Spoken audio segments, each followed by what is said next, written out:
Kita ketemu lagi dalam Cerita Mogan. Teman-teman terkasih, kali ini dalam Cerita Mogan kita akan membahas tentang bahasan stigmata. Apa itu stigmata? Bagaimana gereja memandang stigmata tersebut? Dan siapa saja sih tokoh-tokoh dalam hidup menggereja yang mendapatkan stigmata tersebut? Nah, kita akan mulai. Teman-teman, stigmata adalah tanda luka-luka Yesus yang tersalib, yang muncul secara tiba-tiba pada tubuh seseorang. Termasuk dalam tanda sengsara ini adalah luka-luka paku di kaki dan tangan, luka tombak di lambung, luka di kepala akibat mahkota duri, dan juga luka di bilur-bilur penderaan di sekujur tubuh, terutama di punggung. Nah, seorang stigmatis, yaitu orang yang menderita akibat stigmata, dapat memiliki satu atau beberapa atau bahkan semua tanda sengsara tersebut. Yang tadi saya bilang, luka-luka paku di kaki, di tangan, luka tombak di lambung, juga luka di kepala akibat mahkota duri, juga bahkan di bilur-bilur sekujur tubuh, terutama di punggung. Nah, stigmata tersebut dapat kelihatan, tapi juga dapat pula tidak kelihatan. Dapat permanen, dapat pula juga sementara waktu saja. Nah, sebagian orang yang tidak percaya itu akan menghubungkan dengan mudah tanda-tanda luka yang demikian yang muncul atas diri seseorang dengan suatu penyakit atau bahkan suatu kondisi psikologis tanpa memikirkan gagasan-gagasan adikodrati. Artinya sesuatu yang tidak kodrati. Tentu saja gereja juga pertama-tama itu mau berusaha memastikan bahwa luka-luka tersebut bukan berasal dari sebab-sebab alamiah, dan mencari bukti adikodrati guna membuktikan bahwa stigmata tersebut sungguh merupakan suatu tanda dari Tuhan sendiri. Nah, gereja juga hendak memastikan bahwa stigmata tersebut bukanlah suatu tanda dari setan atau iblis atau ular tua, guna membangkitkan suatu kegemparan rohani yang pada akhirnya mau menyesatkan kita, mau menyesatkan orang banyak. Oleh karena itu, karena stigmata merupakan suatu tanda persatuan dengan Tuhan kita yang tersalib. Saya ulang di sini. Karena stigmata merupakan suatu tanda persatuan dengan Tuhan kita yang tersalib, seorang yang benar-benar stigmatis, seorang yang betul-betul stigmatis haruslah hidup yang mengamalkan keutamaan-keutamaan dengan gagah berani. Juga tabah dalam menanggung penderitaan, baik fisik maupun juga jiwanya.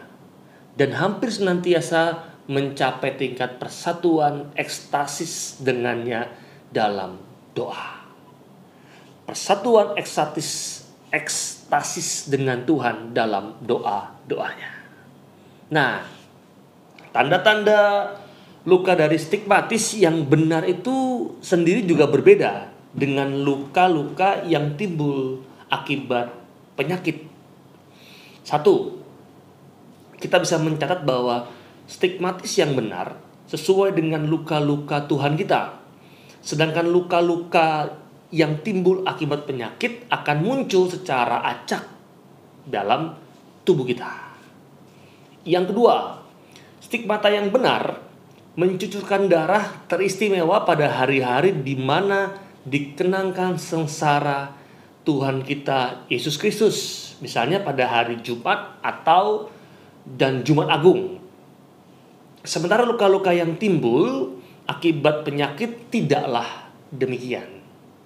Yang ketiga, stigmata yang benar memancarkan darah yang bersih serta murni. Sedangkan yang timbul akibat penyakit memancarkan darah yang disertai oleh nanah. darah yang memancar dari stigmata yang benar sekali waktu dapat terpancar dalam jumlah yang besar, tetapi tanpa mencelakakan sang stigmatis atau orang yang mendapatkan stigmata. Nah, sedangkan yang berasal dari penyakit akan melemahkan orang secara serius hingga diperlukan yang namanya transfusi darah. Yang keempat, stigmata yang benar tidak dapat disembuhkan baik melalui medis ataupun perawatan lainnya. Sedangkan yang timbul akibat penyakit itu dapat disembuhkan. Dan yang terakhir, yang kelima, stigmata yang benar muncul secara tiba-tiba. Sedangkan yang timbul akibat penyakit itu muncul perlahan-lahan seturut periode waktu dan juga dapat dihubungkan dengan penyebab psikologis dan fisik yang utama. Itu kurang lebih tanda-tanda bagaimana kita bisa mengenal stigmata yang benar dari para stigmatis. Dan para stigmatis yang benar itu mengalami namanya keterkejutan atas munculnya penyakit atau stigmata ini. Tanda ini bukanlah sesuatu yang mereka mohon dalam doa. Tanda ini bukanlah sesuatu yang mereka mohon dalam doa. Terlebih lagi dalam kerendahan hati, seringkali mereka berusaha menyembunyikannya agar tidak menarik perhatian terhadap dirinya. Berbeda ya, bukan malah dipamer-pamerkan, tetapi mereka itu berusaha menyembunyikan agar tak menarik perhatian terhadap dirinya. Sedangkan masuk yang kedua, lalu bagaimana dan siapa saja orang-orang yang pernah mengalami stigmata ini. Nah, stigmatis yang pertama yang dinyatakan sah adalah Santo Fransiskus dari Assisi yang hidup dalam periode 1181 sampai dengan 1226. Dan itu pun kisahnya sangat menarik. Nah, pada bulan Agustus tahun 1224, ia dan beberapa biarawan Fransiskan lainnya mengadakan perjalanan ke Mount Alvernia di Umbria dekat Assisi untuk berdoa. Di sana, Santo Fransiskus memohon untuk diperkenankan ikut ambil bagian dalam sengsara Kristus. Dan pada pesta Salib Suci 14 September 1224, Santo Fransiskus mendapat namanya penglihatan. Penglihatan ia dipeluk oleh Tuhan Yesus yang tersalib. Dan sengsara dari Jumat Agung yang pertama tercurah atas dirinya dan ia menerima yang namanya stigmata. Santo Fransiskus berusaha menyembunyikannya. Tanda-tanda karunia ilahi ini dari yang lainnya. Dengan apa? Dengan membalut kedua tangannya dengan jubahnya dan mengenakan sepatu serta kaos kaki yang sebetulnya itu tidak biasa ia lakukan.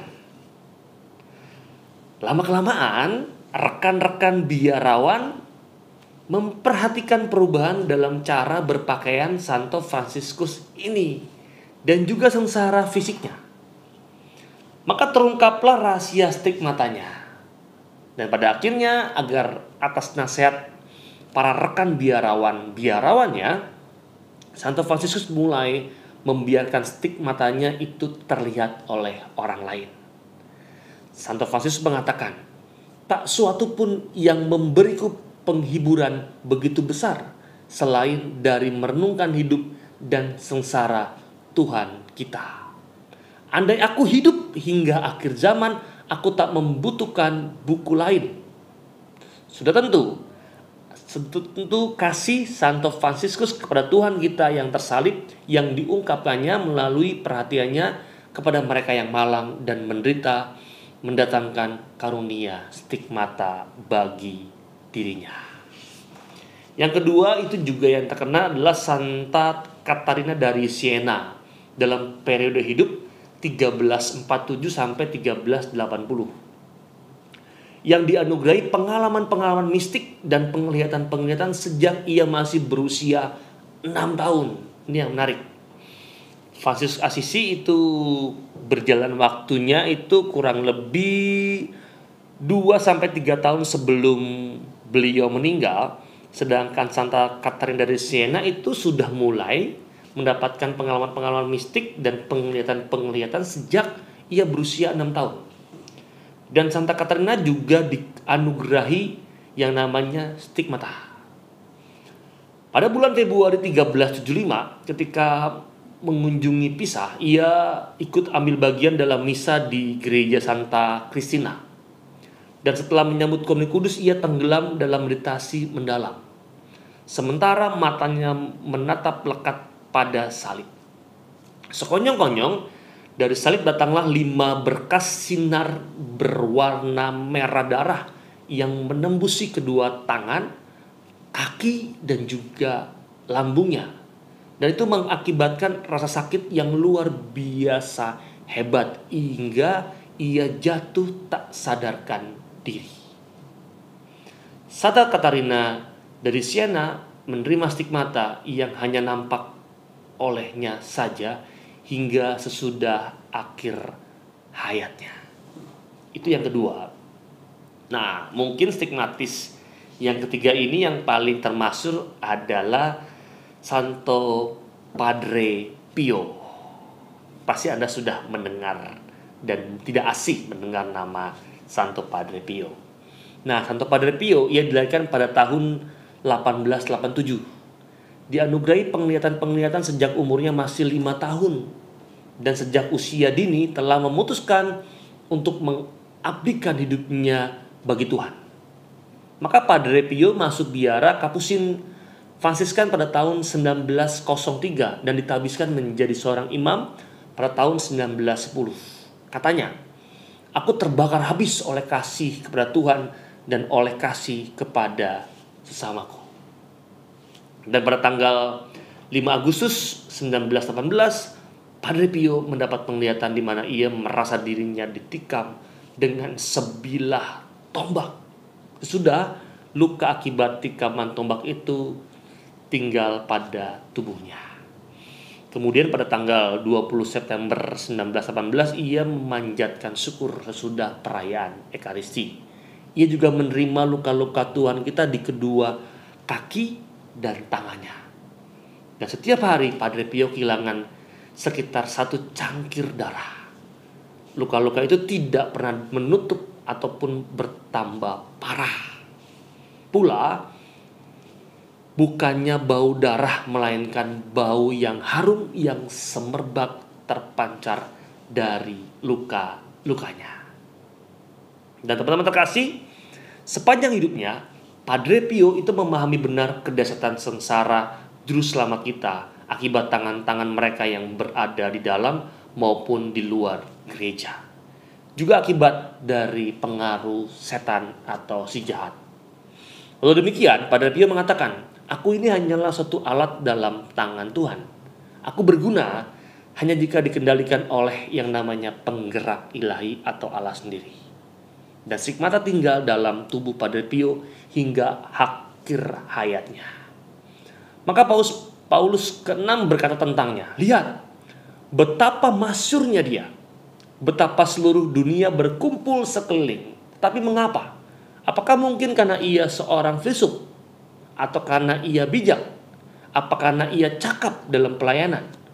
Karena ia mempersembahkan misa dengan rendah hati, mendengarkan pengakuan dosa dari fajar hingga gelap, dan tak mudah mengatakannya, ia adalah dia yang menyandang luka-luka Tuhan kita."